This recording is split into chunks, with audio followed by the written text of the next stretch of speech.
When I asked my 28-year-old daughter to get a job, she said, "You chose to birth me, so you're financially responsible until I die." She was sitting on my couch in her pajamas at 2 in the afternoon, eating the lunch I'd made while scrolling through her phone, looking at vacation destinations she expected me to pay for. "Ashley, you need to start contributing. You've been living here rent-free for 6 years since college." She didn't even look up from her phone. "I didn't ask to be born. You and Dad decided to have me, so now you deal with the consequences. I'm the consequence." She actually smiled while saying this. "We paid for your degree in marketing. You've never used it." Ashley rolled her eyes. "That degree was your idea. You wanted an educated daughter to brag about. I did that for you. My work is done." She'd graduated with a 2.1 GPA after I'd done half her assignments because she said stress gave her anxiety. "Every adult needs to work. That's how society functions." She laughed. "I don't need to work. I have parents. That's literally your job. To provide for your offspring forever. Check any nature documentary." She pulled up her phone. "Look, birds feed their babies. Bears protect their cubs. You're my parent, so you provide. It's basic biology." My husband, Robert, walked in from the second job he'd taken to pay for Ashley's expenses. "Did you go to that interview at the marketing firm?" Ashley snorted. "Why would I work for $60,000 when you make that much? Just give me your salary. It's mine anyway, since I'm your creation." Robert looked exhausted. "Ashley, we're retirement age. We can't support you forever." She sat up, angry. "Retirement? You don't get to retire. Parents don't retire. You had a child, so you have a lifetime commitment. Deal with it." She actually pulled out a notebook. "I've done the math. If you both work until you're 80, you can support my lifestyle and leave me enough inheritance to live on after you die." She'd planned our entire lives around serving her. "Your lifestyle? You spend $3,000 a month on clothes and restaurants." Ashley shrugged. "I have standards. You should have thought about that before reproducing. Every child costs money. I'm just honest about it." She showed us her phone. "My friend Megan's parents bought her a house. Jules's parents pay for his apartment in Manhattan. You're actually getting off easy with me living here." Her friends were all trust fund babies, but we were middle class. "Those parents are wealthy." "We're teachers, Ashley." She laughed. "Then you should have been smarter about careers before having me." "Your poor planning isn't my problem. I didn't choose poor parents, but here we are." Robert's face was red. "You're almost 30. This is insane." Ashley stood up defensively. "Age discrimination now? I'm young. I have my whole life to figure things out. You're old. You've had your time. Now it's about me."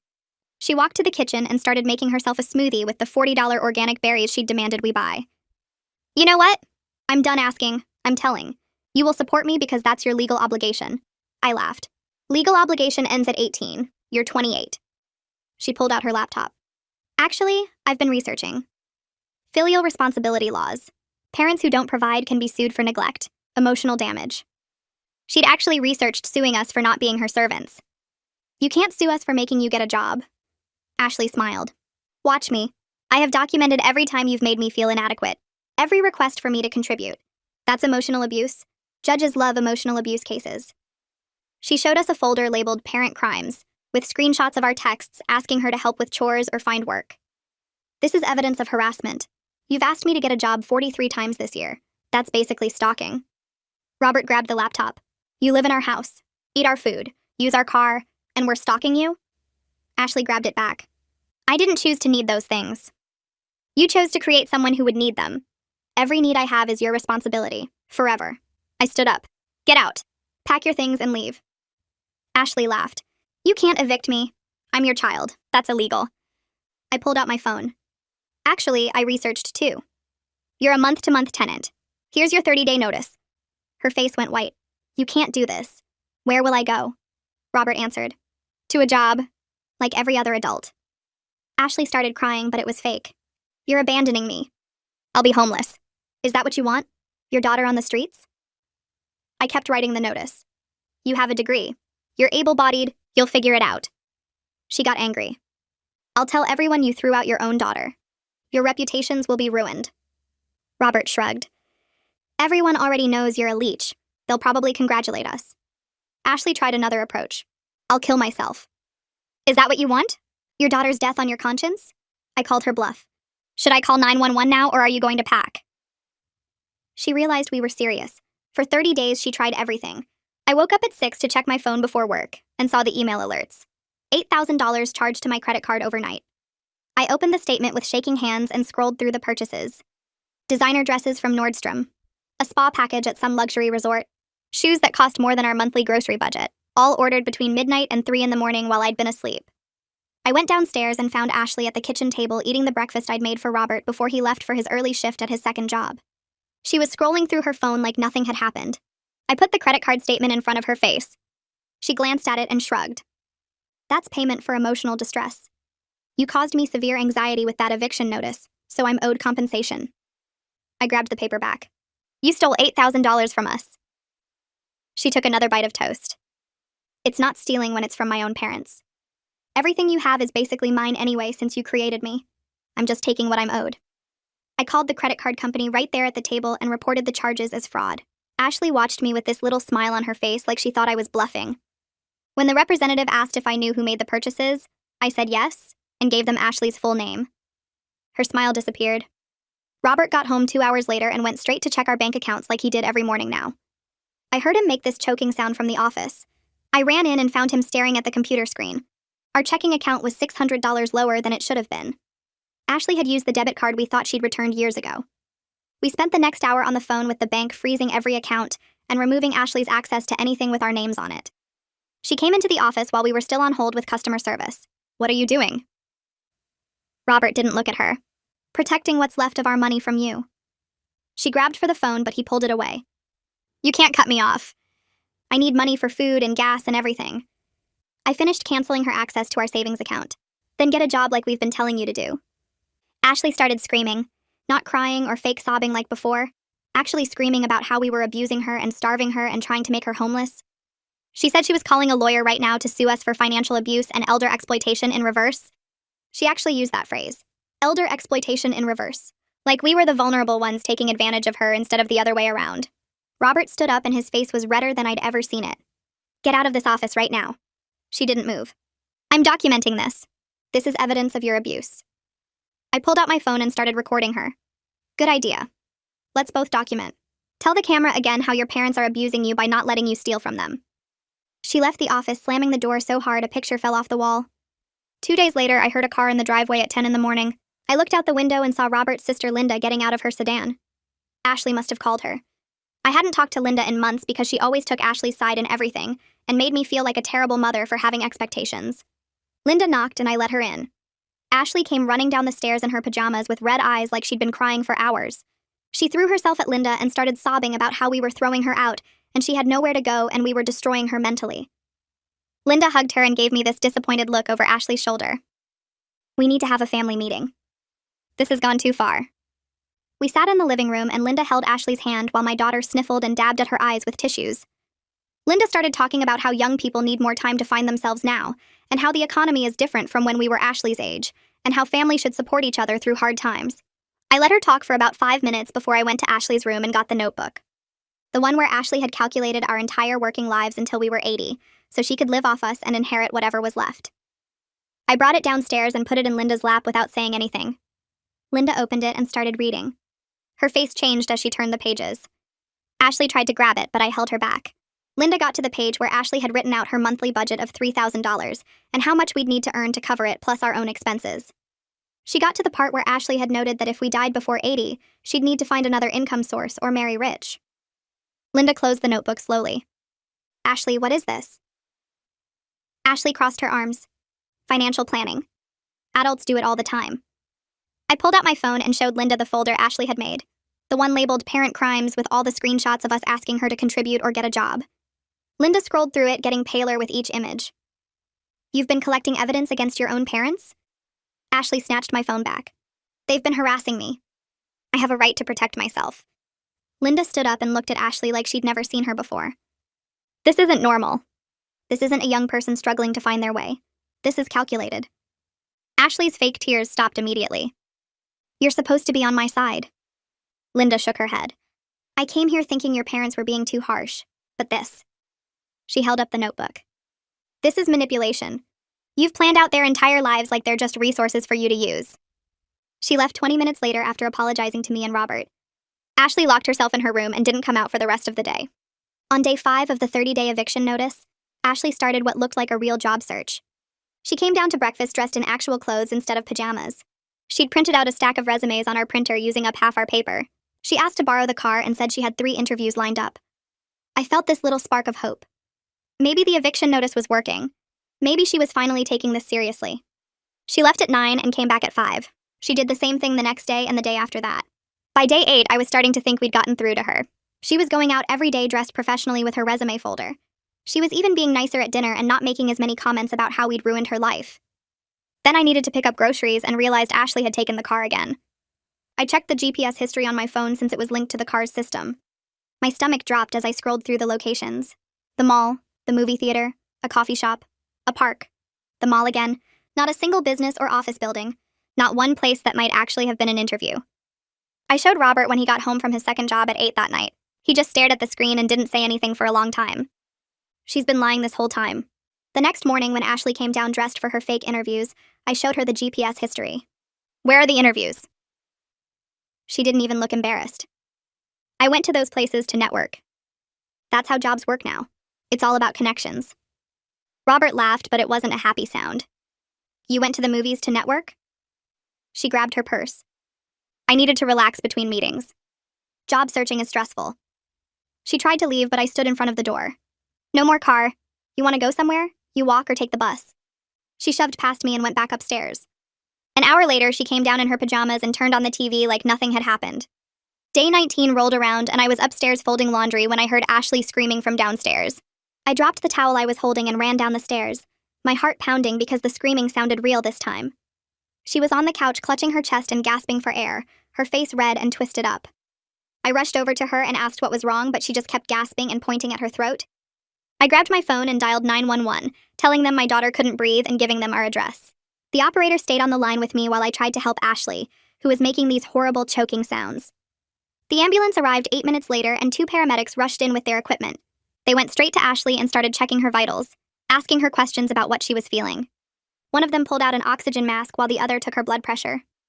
Then I noticed something that made my stomach drop. Ashley's hand was resting on the couch next to an open bag of chips.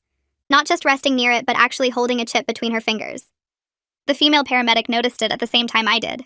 She pulled back and looked at Ashley's face more carefully, then checked the monitors again.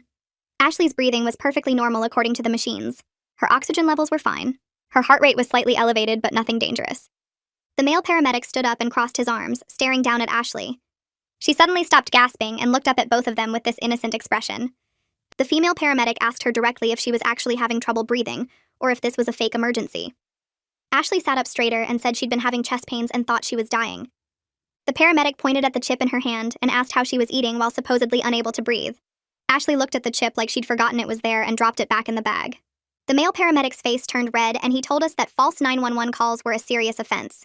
He said they'd just come from an actual emergency, where someone was having a real heart attack, and this call had pulled them away from potentially saving that person's life. His partner added that we could be billed for the ambulance call, and the city could press charges for misuse of emergency services. Ashley tried to argue that she really had felt sick, but they weren't buying it. They packed up their equipment and left, but not before the female paramedic told me privately that this kind of manipulation was a sign of serious problems. After they drove away, I found Ashley back on the couch eating more chips like nothing had happened. I asked her if she understood what she'd just done, and she shrugged, saying she'd needed to show us how serious her stress was about the eviction. 3 days later, on day 22, I called a lawyer's office and scheduled an appointment for that afternoon. Robert took a half day off from his second job to come with me. The lawyer's office was in a small building downtown. Nothing fancy, but professional looking. We sat in the waiting room for 10 minutes before a woman in her 50s called us back to her office. Her name was displayed on a nameplate on her desk. She shook our hands and gestured for us to sit in the chairs across from her desk. I explained the whole situation while Robert sat next to me nodding along. I told her about the eviction notice we'd served, about Ashley's threats to sue us for neglect, and about the folder of evidence she'd compiled against us. The lawyer listened without interrupting, taking notes on a yellow legal pad. When I finished, she sat back in her chair and asked to see the eviction notice I'd written. I pulled out a copy from my purse and handed it to her. She read through it carefully, then nodded and set it down on her desk.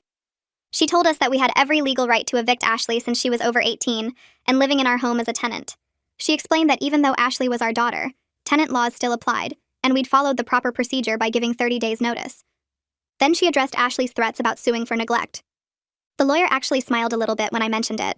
She said that parental obligation to provide for children ends at 18 in our state, and that Ashley had no legal grounds whatsoever to sue us for making her become independent at age 28. She asked about the evidence folder and I described what was in it. The lawyer said that screenshots of us asking our adult daughter to contribute to the household or find employment would not only fail to prove abuse but would likely make Ashley look ridiculous in court. She used the word ridiculous specifically. She told us that if Ashley actually tried to file a lawsuit, any judge would probably dismiss it immediately, and Ashley might even face sanctions for filing a frivolous claim. Robert asked if there was any way Ashley could legally force us to continue supporting her. The lawyer shook her head and said absolutely not.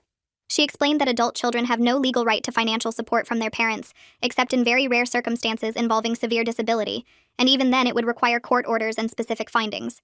She asked if Ashley had any documented disabilities that would prevent her from working. I told her no, that Ashley was perfectly healthy and had a college degree. The lawyer said then we were completely in the clear legally. She told us to stick to our eviction timeline, not to let Ashley manipulate us into backing down, and to call the police if Ashley refused to leave after the 30 days were up. She said the police would remove Ashley if necessary, and that we shouldn't feel guilty about it. The whole appointment took 45 minutes and cost us $200, but it was worth it to know we weren't doing anything wrong. When we got home, Ashley was in the kitchen making herself a sandwich. She asked where we'd been, and Robert told her we'd been to see a lawyer. Her face went pale for just a second before she recovered and said it didn't matter because she wasn't leaving anyway. Day 24 arrived, and Ashley came downstairs at dinner time with a huge smile on her face. She announced that she had big news that would solve everything. Robert and I were sitting at the kitchen table eating the pasta I'd made. Ashley sat down across from us and said we needed to cancel the eviction because she was engaged. I stopped with my fork halfway to my mouth and just stared at her. Robert asked her what she was talking about. Ashley pulled out her phone and showed us a picture of a ring on her finger, a simple silver band with a small stone. She said her fiancé would be moving in to help her pay rent, so we didn't need to worry about money anymore. I asked her who exactly she was engaged to since I'd never heard her mention dating anyone. She said his name was Harlow, and they'd been secretly dating for months because she knew we wouldn't approve. Robert asked why we wouldn't approve, and Ashley said because Harlow was younger than her and didn't have a traditional career path. She said he was an artist and a free spirit. I asked when we could meet this person, and Ashley said he was coming over in an hour. She went back upstairs to get ready, while Robert and I sat there trying to process what had just happened. An hour later, the doorbell rang, and Ashley rushed down to answer it. She came back into the living room holding hands with a thin young man who looked about 22 or 23. He had messy brown hair and was wearing jeans and a button-up shirt that looked too big for him. Ashley introduced him as Harlow, and he gave us this nervous smile and wave. We all sat down in the living room, and I asked Harlow to tell us about himself. He said he was an artist who did digital design work and that he'd met Ashley at a coffee shop 6 months ago. Ashley jumped in and added details about their relationship, talking about dates they'd supposedly been on and inside jokes they supposedly shared. But something felt wrong about the whole thing. Harlow kept glancing at Ashley like he was checking to see if he was saying the right things. Robert asked Harlow what Ashley's favorite food was, and Harlow said pizza. Ashley's face tightened, and she quickly said that pizza was one of her favorites, but Harlow knew she really loved sushi more. Harlow nodded quickly and agreed. I asked Harlow what he loved most about Ashley, and he fumbled for words before saying she was really unique and special. It was the kind of generic answer someone would give about a stranger. Robert suggested we all have dinner together, so we could get to know Harlow better. Ashley looked nervous but agreed. We ordered Chinese food and sat around the dining room table. I asked Harlow about his family, and he said he had a sister who lived across town. Robert asked where Harlow grew up, and he named a neighborhood on the other side of the city. I asked how he'd proposed to Ashley, and he started to answer, but Ashley cut him off and told the story herself. She said he'd proposed at the same coffee shop where they'd met, which seemed odd for someone who was supposedly a romantic artist. Throughout dinner, Harlow kept getting basic facts wrong. He said Ashley's favorite color was blue when it was actually green. He said she studied business in college when her degree was in marketing. He called her Ash at one point, and she corrected him sharply, saying she hated that nickname. After about an hour, Ashley excused herself to use the bathroom upstairs. As soon as she was out of earshot, Harlow's whole body seemed to relax. He put his head in his hands, and Robert asked him what was really going on. Harlow looked up at us with this exhausted expression and admitted the whole thing was fake.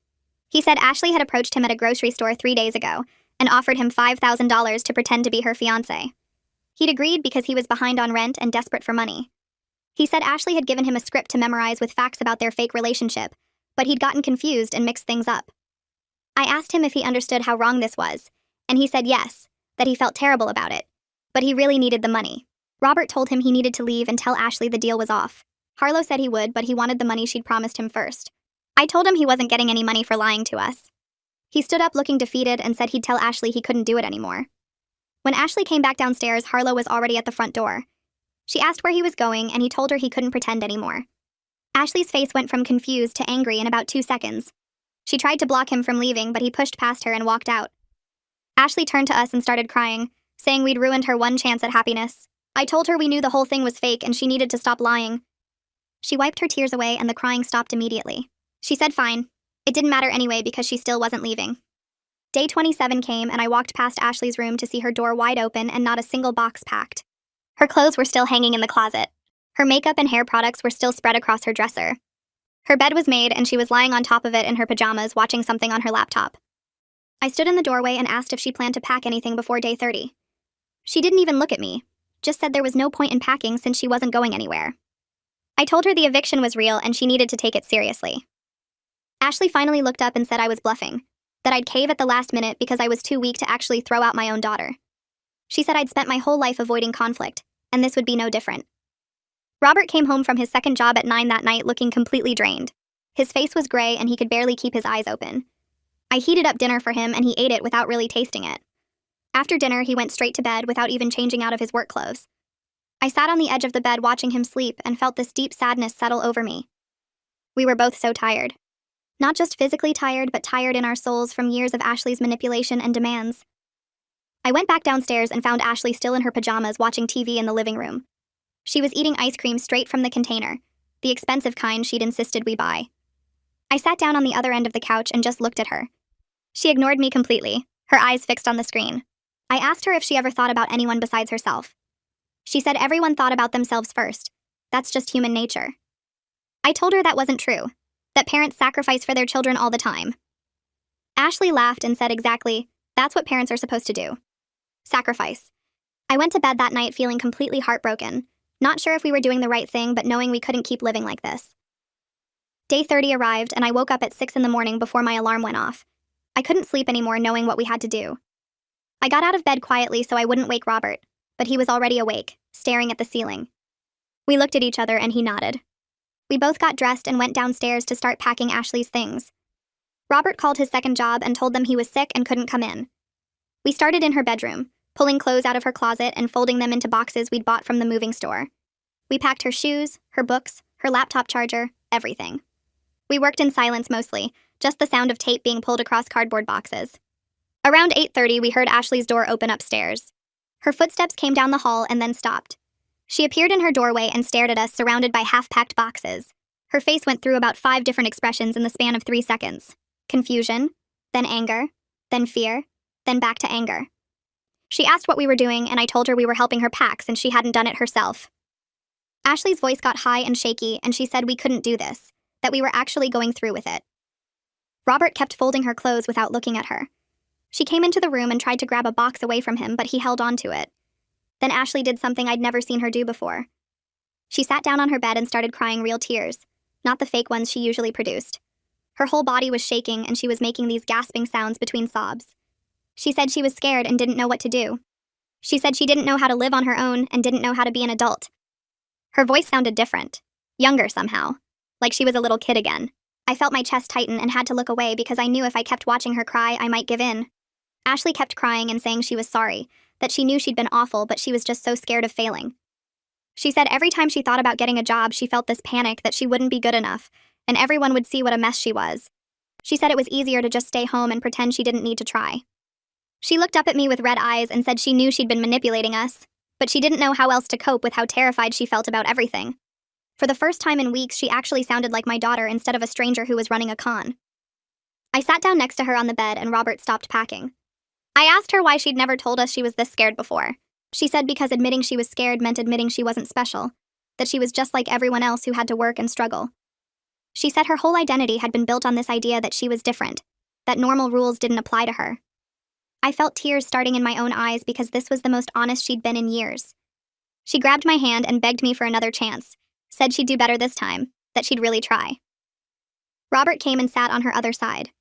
I looked at him and saw that he was crying too. We sat there like that for a few minutes, the 3 of us on Ashley's bed surrounded by moving boxes.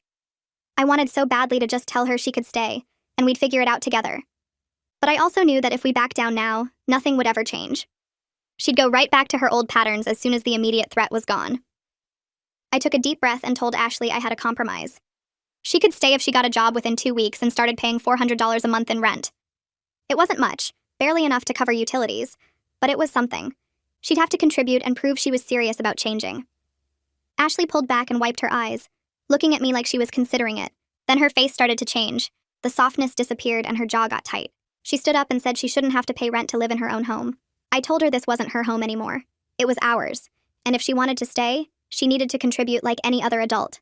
Ashley's voice got hard, and she said we were trying to manipulate her by making her feel guilty. She said the crying and the apology were real, but that didn't change the fact that we owed her support. Just like that, all the genuine emotion from 2 minutes ago was gone. She was back to her scripts about parental obligation and how she didn't ask to be born. Robert stood up and said we were done negotiating.